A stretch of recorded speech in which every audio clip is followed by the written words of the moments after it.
کیا وجہ ہے کہ آپ کا جسم چربی جلا نہیں پاتا؟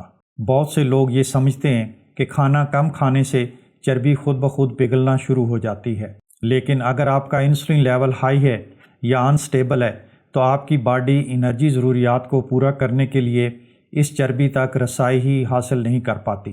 اس کی بجائے آپ کا میٹابولک ریٹ کم ہو جاتا ہے، آپ سست ہو جاتے ہیں اور انرجی کو محفوظ رکھا جاتا ہے۔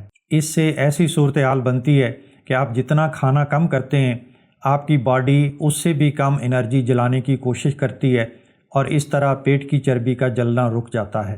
اس وقت آپ کا جسم چربی جلانے کی کوشش نہیں کر رہا ہوتا، بلکہ بہت تھوڑی مقدار میں آنے والے کھانے سے زندہ رہنے کی کوشش کر رہا ہوتا ہے۔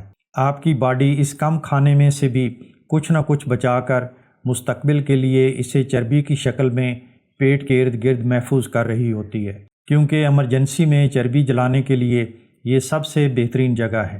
اسی لیے دو لوگ ایک جیسا کھانا کھا کر بھی بالکل مختلف نتائج حاصل کر سکتے ہیں۔ ایک چربی جلاتا ہے اور دوسرا اسے محفوظ کرتا ہے، اور یہ فرق ڈسپلن کی وجہ سے نہیں بلکہ انٹرنل سگنلز کی وجہ سے ہوتا ہے۔